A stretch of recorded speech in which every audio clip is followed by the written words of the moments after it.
welcome to Wellbeing with Seamus, Ep.2. I can't believe it. We're rocking and rolling, and I'm so delighted and humbled and honoured to have with me today my sister from across the water, the one and only Dana Sardano, who is just one heck of an individual. Wait till you listen to what Dana has to say. You'll be absolutely blown away. Dana, you're welcome on Wellbeing with Seamus this afternoon. It's nice to see you in person. You are a mum, wife, artist, author, podcaster, to name just but a few of your wonderful creative gifts at the moment. Dana, tell me a little bit about you. Who are you for those that may not know who you are? Seamus, no, you. I like what you do. No, you. It's you, Dana. It's you now. You know what's so cool? You are so kind. But what's so cool is I know you mean it. Yeah. I know you mean it, and I so appreciate that. And just know that your admiration for me is so reciprocated. I just love 100%. you so much. Yeah. I just And adore you. likewise, I love you. I adore you. I follow you. I'm your number one fan. I'm your super fan. I'm your super fan. International. As you can see, look, I'm collecting all your works up, right? One by one, I'm collecting. I'm becoming a private collector for Dana Sardano. This is it. So funny. When you look at both of our screens, you know what I mean? It's that and Barry Manilow.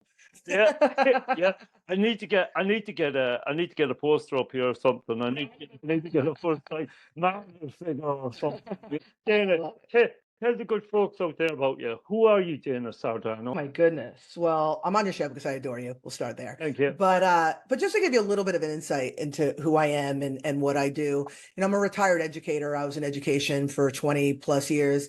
And in 2015, I always joke, I'm like by happenstance, but I got the nudge and I picked up a paintbrush for the first time since I was a kid, essentially. And it had awoken something in me that had lain dormant for decades.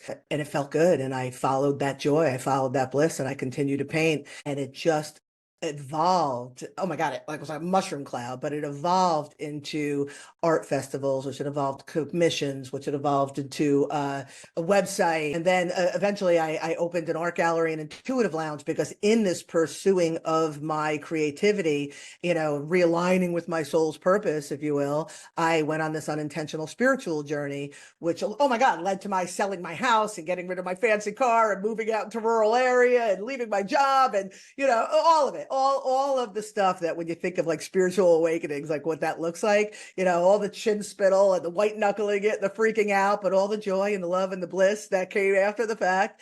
And it evolved more into connecting with my old college buddy, Angela DeMarco. Shout out to Angela. Okay, Angela. Loving you, Angela. And we created businesses together. We co-host a podcast together. Yeah. Going Commando. Commando. If you've not listened, go listen, go subscribe, go get on right now.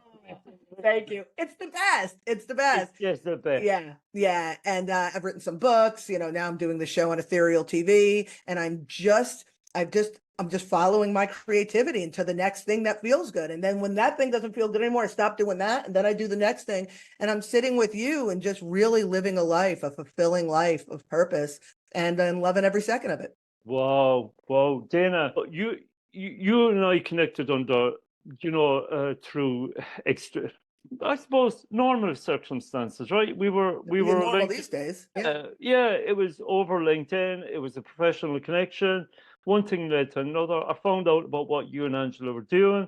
I liked what you were doing in terms of the school of awareness, the school of life, the school of soul, the school of purpose. But and I suppose we had a discussion. I became an instructor. I'm part of the instruction team now with your wonderful organization, and I don't mind saying it's probably one of the best organizations in the world to be part of, right? It's probably the best kept secret in the world at the moment, right? So we're all the best kept secret in the world. I'm always joking about and I'm going to be crass just for a second, but I'm like, these kids on TikTok, they're farting in a cup and going viral, and we're trying to change the world, and we're speaking to crickets. We're like, yeah. We are the best kept secret. We are the best kept secret, right? But one of the things that has really inspired me about you without a shadow of a doubt, is that you mentioned, you know, your awakening in 2015. You picked up the brush the first time in 2015. You know, your brush led to an outpouring of your creativity, which you can see behind me and which you can Everywhere. see on your walls, which is absolutely stunning and absolutely beautiful. And if you haven't purchased one of Dana's paintings, go out today and purchase it. Go on our ubuntufishgallery.com and go and buy a painting, because Right now. it's the best thing you'll buy today, I guarantee you. But I suppose one of the things that has really moved me about you is that I've read the 10 Commandments, right? Which was the first book that you wrote. And I understand that this book came out of an experience you had by being in hospital, right? By being sick, by being ill. And Yo, this was written at a time in your life when things were pretty rough, right? Pretty rough. well, it was written about the rough times, but it was written during a time where things were good. Now, just to be clear, you say I was in hospital, but I got COVID and wrote that. Yeah. Yeah, I have it right here. Just because. No, but I do stuff with the book, but I have it right here. But when in 2021, I was just talking to somebody about this.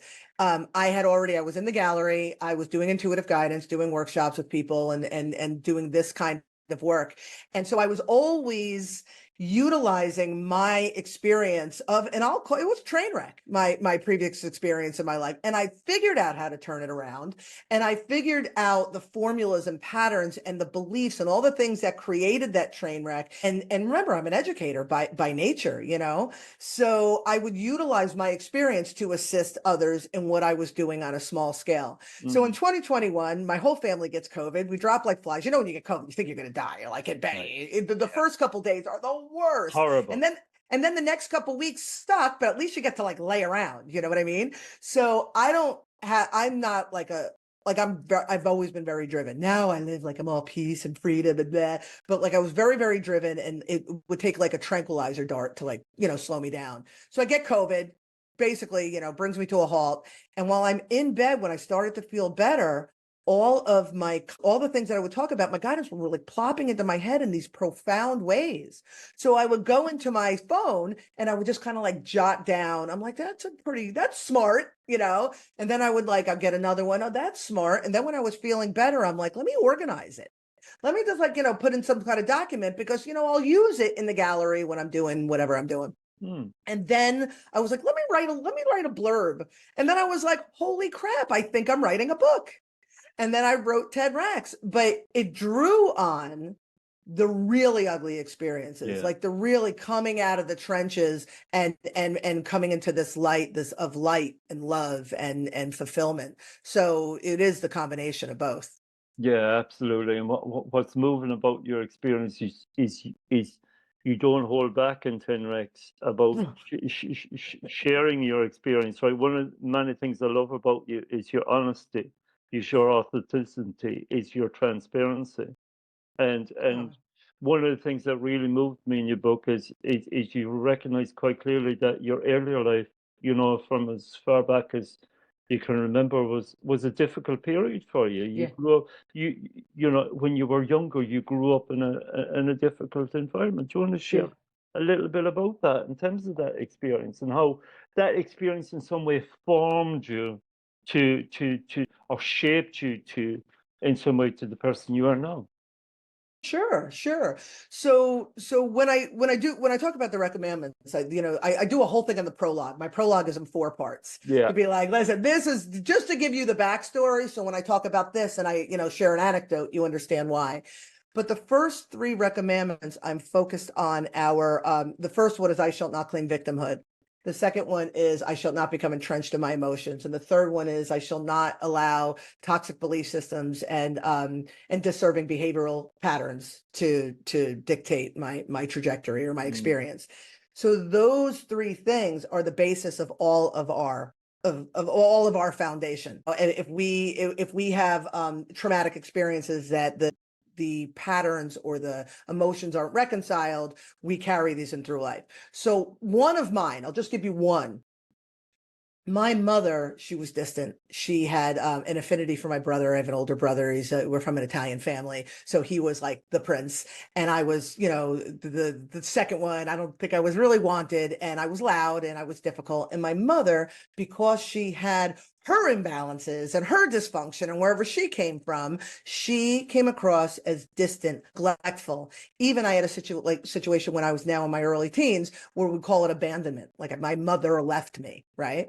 My father, he wasn't living the life he desired for whatever his circumstances were. This is not a crying in my beer situation. This is a recognizing that these were human beings who happened to be my parents. Yeah. And he was volatile and aggressive and didn't know how to reconcile his emotions. So now you have the distant mother, the angry father, and the definitely the dissonance in their relationship. They eventually divorced, and a brother who was favored by the mother, who also lived in the dysfunction and was allowed to mistreat me because I was the lowest man on the totem.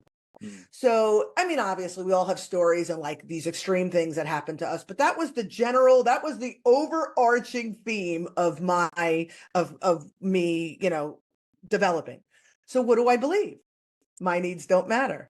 I'm not worthy. When I ask to get my needs met, I'm a beast or a monster or a one-way street. My brother matters more than me, whatever it is, just those beliefs alone. Like, we don't have to get into all the other ones. Like when my father said to me out of anger when I was about 9, I'm taking it out of context. I'm taking it out of context. But he said the words to a 9-year-old, well, you're fat and ugly and you'll never have a boyfriend. That'll go in there. We'll use that one for later when I want to be a total slut in high school, and I'll prove that I'm not fat and I'm not ugly when I'll develop an eating disorder. We'll save that, Yeah. So That goes in there. yeah, that goes in. That's going to stay. Yeah. Because the 9-year-old, took it out of context. The 9-year-old now believed that. That goes into my treasure trove of irrational beliefs, my treasure trove, of my irrational beliefs. So I take that in my life and then I build my patterns on top of that. And then if I don't revisit my beliefs, my patterns and my coping mechanisms, they just get more and more extreme until life gets so hard, I'm forced to look at them. And we all do it. I'm just sharing my experience. You know what I mean? Yeah. And your wake up call then to that. When did that happen? When did the scales fall from your eyes? And when did you suddenly see, oh my God, yeah, I have been claiming victimhood for such a long time. I will no longer do that. I will no longer become controlled by other people. I will seek my own destiny and my own future. It's so hard to say. And I talk about this now in Decoding the Woo-Woo, the follow-up, how people talk about the dark night of the soul. Ooh, the dark night of the soul. Like, basically, the dark night of the soul is when things get shitty enough that you're like, all right, I got to make some changes. So, right? So some people's dark night of the soul is like ODing and laying on, the floor of their own vomit. And they're like, okay, maybe I should do something different, or having that heart attack and going, maybe I should reduce stress in my life. I feel like mine came in layers, and I don't think I ever woke up and was like, I'm not going to claim victimhood. It wasn't like that. I think that it was the beautiful revelation of hindsight. Like, I think looking back, I was able to go, we claim victimhood if we don't empower ourselves. Like, I think that came later, but mine definitely came in layers. I'd have to say my 30s were a real train wreck. Like, it was like everything, because in your 20s, everybody's screwing around, everybody's trying to figure it out. And then they start to figure it out. And it's like musical chairs. You know what I mean? All of a sudden you're standing alone and you're like, crap. Everybody's married and everybody's got, like living their lives. And I'm still here, with jerk boyfriend, with a drug addiction, with all of these things, thinking that I'm following the rules because I got the good job like they told me to, you know what I mean? So it came in layers, but I'll tell you the one key turning point. This is a big one. So I had my children in 2009 and 2011. At this point, I was just rolling into 40. Okay. So I had my children and I learned unconditional love for the first time in my life, that I was like, and then I started getting angry. I'm like, oh, you fell short, So probably at 40, I had my children and I just was starting to turn things around because I had an event that whatever, too many stories, but basically I had the children. But then in 2012, so now I have a 1-year-old and a 2-year-old. In 2012, my father, who I had been estranged from since I was a teenager. So now I'm 41. I hadn't spoken to him since I was 18. We became estranged since I was 14. And he showed up basically looking to build a relationship with me. And because I now had this new level of love in my heart, I was able to have compassion for him, for the human that he was. I was able to forgive him and begin forging a relationship with him. And in doing that, I think that was the real shift for me. And then the other things show up. Okay, how are you going to handle this relationship with your mother? And then would that happen? How are you going to handle? Then I met my husband because he was able to step in because I had an open heart. And then that happened. And now I feel safe and secure in that relationship because Rob's amazing. And I'm able to tell all the other people to F off that have not been amazing. And then then I figure out I can paint, and then I leave my job, and that's how it snowballed. But I think that true understanding of unconditional love, which allowed me to have compassion and forgiveness, it's the answer to everything, Seamus. You know that. Yeah, absolutely. Opened the doors to everything. My Absolutely. Rob stepped in because I was able to put my father to rest. My patterns with men had been so tragic because of not reconciling that imbalance, because of not reconciling that broken relationship. You know what I Yeah, mean? we need to do the work, right? In order to get to that place. We need Yeah. to, we need, it doesn't just, you suddenly just don't wake up one morning and go, hey, do you know what? I'm cool, man. I'm in Nirvana now. Everything's cool. Actually, we need to actively work as hard as we possibly can. Once we know, we know. Like you say yourself, once you see grandma's knickers, you'll never go back from that, right? Can't unsee grandma naked. I can't unsee grandma naked for You know, sure. you can't see that. And it's the same with our awareness. It's the same with our wellness. It's the same with who we really are. And when we see ourselves as who we really are, we can't unsee that. 100%. And and you made a good point, and this is actually recommendment 7 in 10 Recs, Yeah. awareness and willingness. You know what I Yeah. mean? Like there's one thing to have awareness. I'm this way because we all do it. You know what I mean? I'm this way because my mother never loved me. Okay, you're aware of it. Great. Now you're aware you're an asshole. Great. Yeah. Yeah. You know what I mean? Now you have to Yeah.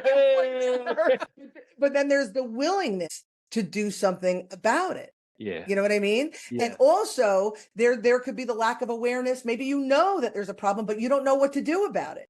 You know what I mean? So that's why you go to other people for assist. But awareness and willingness, you have to have both of them. Otherwise, you're not going to do the work. And, you're going to be running around. And this is me being totally irreverent, but people run around with a crystal in one hand under the moonlight and wondering why they're not healed. Yeah. No, you've got to just balance and imbalance. You've got to reconcile those imbalances. You got to do the work, and you'll know as well as anybody in terms of my own situation how I do the work on a daily basis. I get myself better every single day. It just doesn't. You just don't get to that point in it, right? That you say, right, I'm done now. Okay, I can. Put your feet up. Yeah, Kick I your can. feet up. Yeah, I'm done now. Yeah.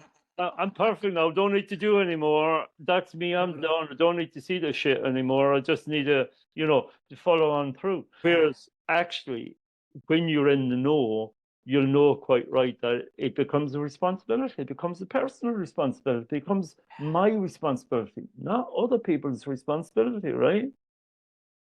Yeah. And And that's what the 10 Rex is about, I think. yeah. It's actually saying, okay, so you've had all that shit going on, right? What are you going to do about it? What are Yeah. you going to do about it? Are you just going to live with it? Or are you just going to deal with it? Yeah. You blame everybody else. You blame You gotta everybody else. yeah. It's everybody else's fault. I have no part in that. It's everybody else's fault. Big boy did it and ran away. It's got nothing to do with me. Yeah, yeah. I say something.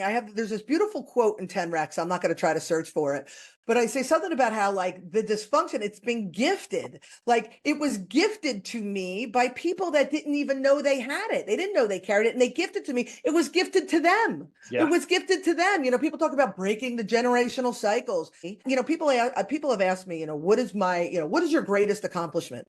Because I've done some cool things. You know what I mean? What's your greatest Yeah. accomplishment? And I'm like, oh my God, breaking the cycle for my children. My Absolutely. children. And I joke, I'm like, listen, they'll have their own things to, talk to the therapist about, with me as the mother. But I consciously was aware of how I wanted them to feel. I Yeah. wanted them to be safe and secure and grounded and whole and happy and love and creative and all that. What do I have to do to make sure? Well, I have to break these cycles of abuse and neglect in order for them to have that. That's how we make the world a better place. We fix ourselves, we affect our immediate sphere of influence, and they tell two friends, and so on, like that Breck commercial from the 80s. That's how it works. 100%. And and once that ball is rolling, that creates an energy in its own right, a positive energy, a creative energy that goes outward. And if you don't mind me saying so, you've exploded in that creative outburst. Yeah. You have exploded. Let me just put it in context for you. Okay. You've already written 3 books. Six. Six books. I got 3 published. We got 3 in the hopper, just waiting to print. Yeah. So 3 published, 3 in the hopper, right? I can't wait. Oh God, I'm going to have to work so hard. I'm going to have to work so hard and earn so much money to get my collection up and running. I'm going to have a section in my library that's just going to be Dana Sardano and Angela DeMarco. Oh my God. That's what it's going to be, right? That's what it's going to be. So I freaking love you. You've got your books, and I freaking love you too. You got your books, you've got your artistic side, you've got Going Commando, you've got your podcast that goes out live, you've got your arterial TV that's getting there, but you've also got Phenom Publishing, a unique Phenom collaboration. Tell me, how does all that kind of fit in right into who Dana Sardano is? Jesus Christ. Oh my God. It's so much. So hearing you say it, I'm like, oh, where do I find the time? But you know what it is? So I had my own stuff that like was just about me. And then Angela DeMarco had her own stuff that was just about her. And Angela, the beautiful thing about our relationship, I look at it like the Venn diagram. You know what I mean? She's got her greatest strengths and I've got my greatest strengths, and they complement each other. And then where we overlap, we share a vision, we share a mission, we share some similarities. And again, as human beings, mutual respect and admiration and all those things. She's oh my God, we could do another hour on how much we love Angela. We could. Yeah, she's the best. So when we reconnected in 2020, we had all these things and we just started going, hey, wouldn't it be cool if, like she had this idea for finduniquely.com, wouldn't it be cool if, and I was like, okay, let's do it, and then we did it. And then, again, there's not enough time to get into the details of that. And then we had these books and we're like, and I was working with another publisher that wasn't really meeting my needs. So we're like, well, we've got the tools and we've got the ability. Why don't we create a publishing company? And then we started publishing other people's books as well. So we did that. Then as a part of Find Uniquely You, we were doing this little show called Cuddle Talk to interview our You instructors, just to kind of get movement and get them seen. When we didn't have an instructor and to somebody to interview, we're like, let's just go commando. Let's just do it together. And then we were like, here's where the magic is. And so we just turned it into Going Commando. So then we did that. And so it's like how, you ask, what does that look like? It just looks like following a piece of candy. Like people talk about breadcrumbs. We're like, let's do that. Like we actually have to work at pulling ourselves back and focusing on one thing at a time. Angela, it's so funny. I'm like, spit them out. She's like a hamster because she's got all the candy in her mouth. I'm like, one thing at a time. So the message is, if you bring it back full circle, the message is, when you do the work, like you said, when you align yourself with the things that you desire, when you embrace your creativity, when the foundation is strong, it's like you can't stop the train of awesome things coming into your experience. And I say this from a very sincere, non-ivory tower place. Read 10 Rex. It was a shit show. It was a shit show. And I just started doing these things and it just expands and expands and expands. I am in a mushroom cloud of creative people, creative experiences, creative projects. You could just by listening to me, like I can't, like in my head, I'm like, reel it back, day, and I'm like, but I can't. It's awesome. Look, the energy goes outward, right? Because I can feel that energy 2,500 miles away. You're sitting in my room here in my living room in Manchester. Right? I can feel it. I can feel it as if you're in the room with me. It's fantastic, man. It's fantastic. It is. Yeah. you know, and if 10 Rex wasn't strong enough, You know, the other one's 10 Rex. Yeah. yeah, that one. That one's 10 Rex. That one's going in the woo. Oh, look at me. I don't even know my left from my right. My God, what's happening there? So, this one, Decoding the Woo Woo. So good. So that's like the instruction booklet for 10 Rex, right? Yeah. You know, Yeah. how easy could that be? If you don't know what 10 Rex is about, get Decoding the Woo Woo. Oh That my will God, you're tell so you. cute. Yeah. Yeah. Yeah. It's something. The way I look at it, and again, I happen to have them here because I work with them. No like, way. Yeah, No yeah, yeah. way. No, what I'm saying is I like record audiobooks and stuff. Yeah. Like I'm not like shameless plug. But the thing about 10 Rex is it really is the instruction manual to get yourself straight. Yeah. And then this is what happens after you get yourself straight. Yeah. And the reason I wrote Decoding the Woo Woo is because when I found myself on the spiritual journey, you get all caught up in like these different things. You're like, I wonder what sound bowls are about. And I wonder what past life regression is about. And what do they mean when they say synchronicity and alignment and manifestation? And oh, wait, crystals are cool. And you get like, and I opened the gallery, which was an art gallery and intuitive lounge, because I connected with all these magical people. You know what I mean? But what I noticed was it's really daunting. And that's what my show is about, the Decoding the Woo Woo, to help people who are stepping into the spiritual world. It's really, really daunting. And some of it feels disingenuous because you got people walking around, preaching the gospel, and they're not walking the walk. Yeah. Because you have to do this first. You can't skip this. There's no skipping this to get to this. You can't skip this to get to this. You You know can. what I mean? You can. No. Yeah. How could you eat your meat if you don't have your pudding? Or could you have your pudding if you don't eat your meat? How does it go? Okay, never mind. Okay. No, I just said I could have my pudding before my meat. You know, I mean, Yeah. I could have a reverse meal. I could start with pudding first. Yeah. You could. You know what I mean? I took us right off the rails. My apologies. No. That's absolutely fine. God, we could speak about puddings all day long, but we won't, because I want to talk about the literally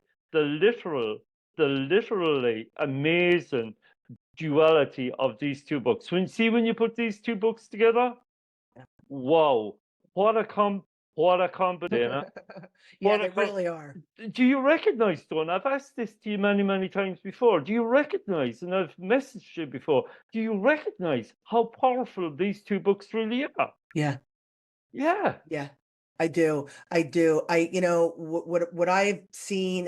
What I've seen, there's so many awesome resources out there for people who want to do better in their jobs. They want to do better in their relationships. They're like very specific, very niche. You know what I mean?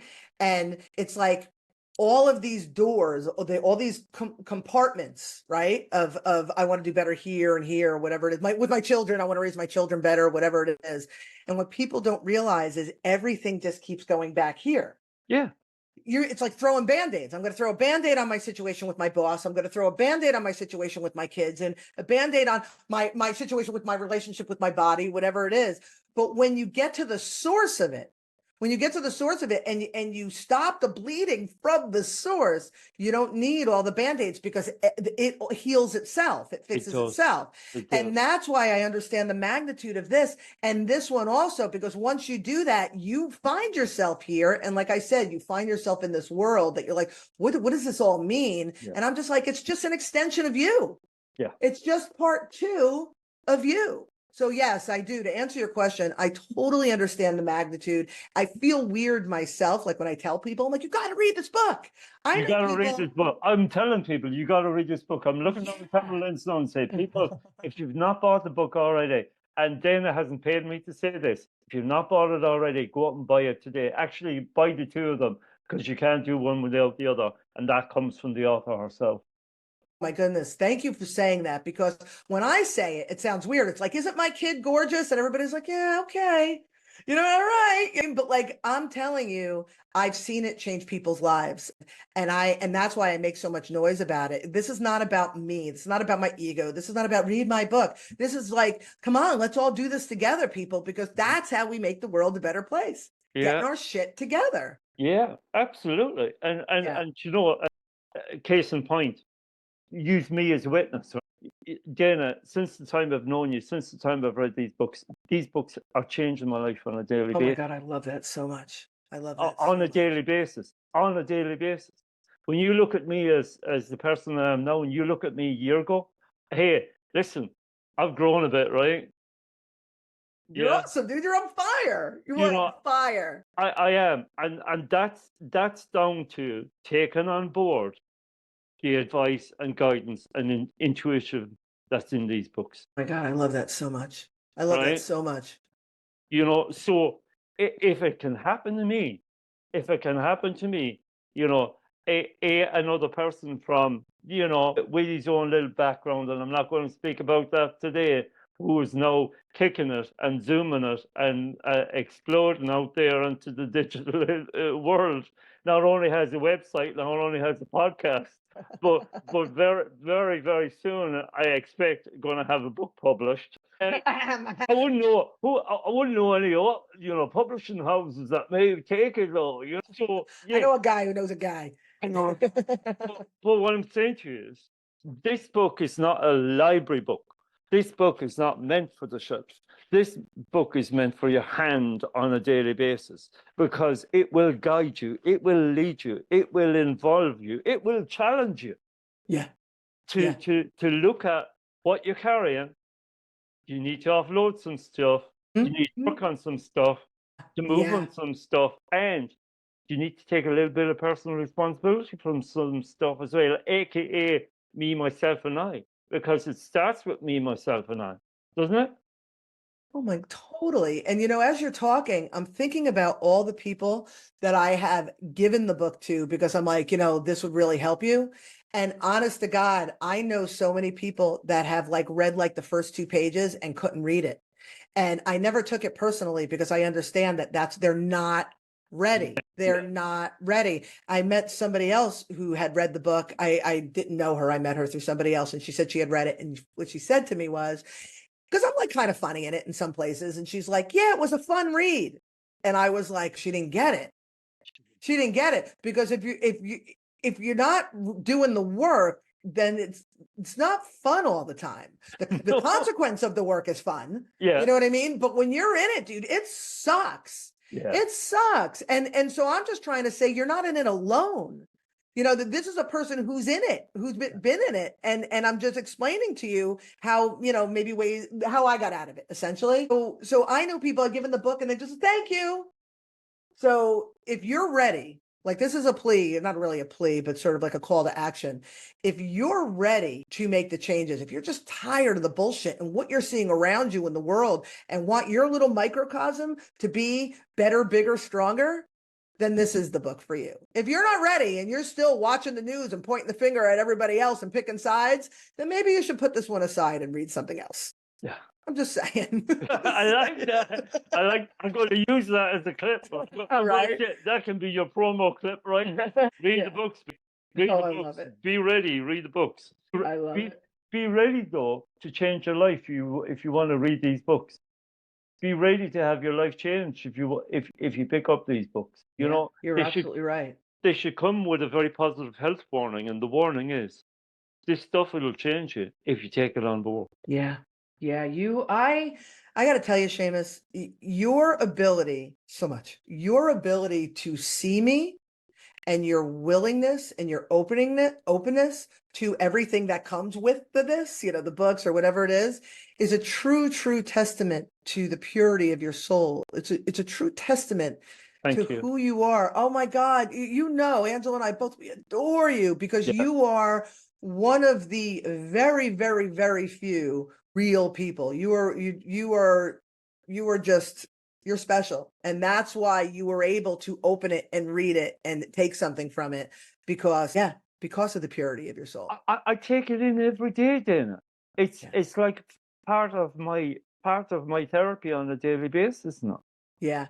There isn't a part of that book that you wouldn't open and you wouldn't find something to move you, something to challenge you, something that you'd find, oh, yeah, that makes a very good point. But you're right. you've got to see it. You've got to be ready to see it. And when Yeah. you see it, you cannot unsee it, right? It's like what we start right at the beginning. Once you see it, you cannot unsee it.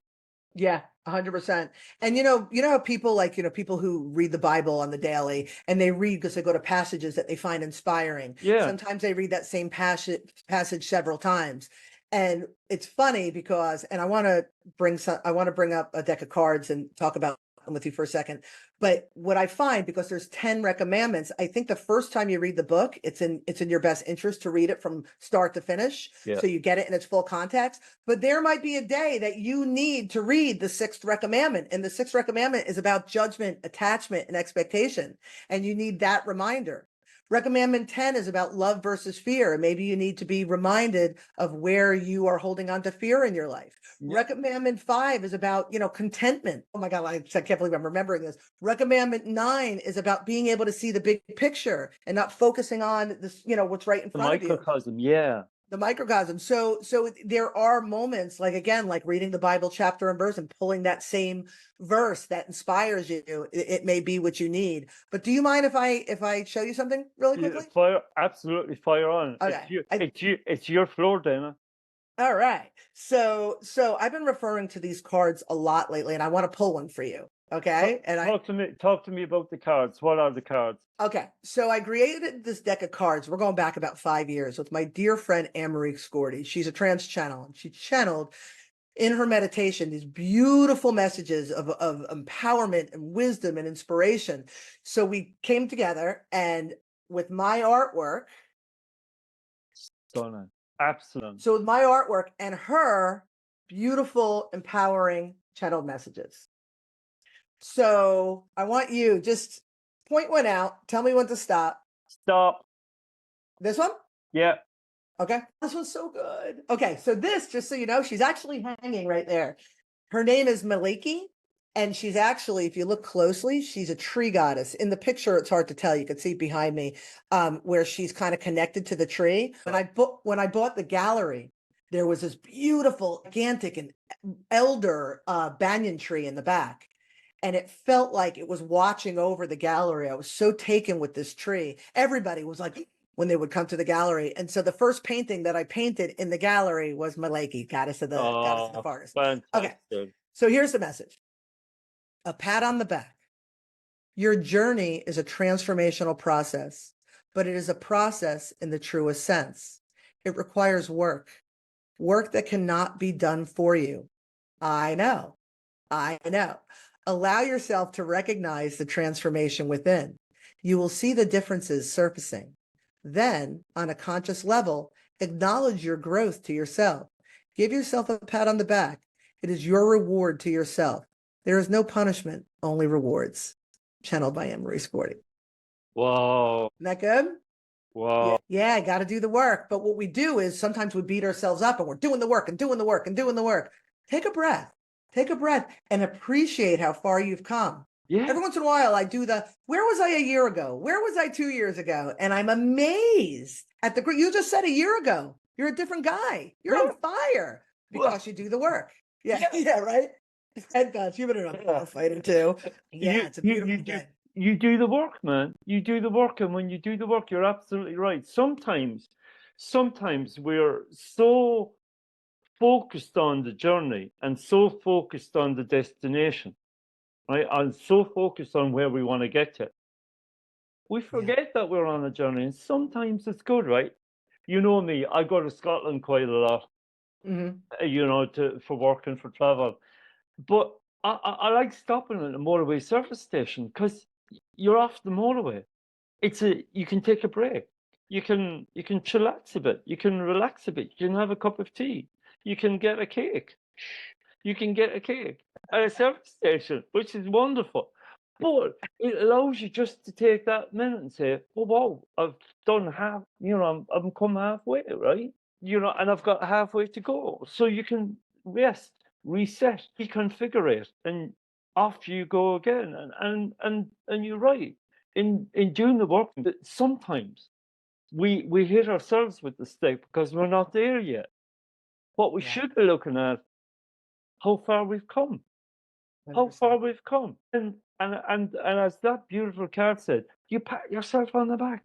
You know, you celebrate with yourself. Oh my God, you know, yeah, it's not perfect. It's not nirvana. We're not there yet. But actually, do you know what? It's way down the road from where we were. Yeah. Yeah. Yeah. And we're so used to beating ourselves up, Seamus. Yeah. We're so used to it's a learned behavior. It's criticism, it's a learned behavior. And we're our worst critic. And when we could stop and one of the things that Angela and I say at the beginning of Commando all the time is we are embracing our greatness. We are stepping into our greatness, and we're hoping by doing so, we encourage you to do the same. And that's what I think the human it's what humanity is missing right now, because everybody's in so much pain in a collective. We're all in so much pain, and there's such this perpetuation of pain outside of us. And there's this momentum of thousands of years of pain. And so we're all just in pain, bumping into each other and creating more pain. And if we could all just step back and take a breath and work on our own pains and recognize our growth, then look at you, the two of us.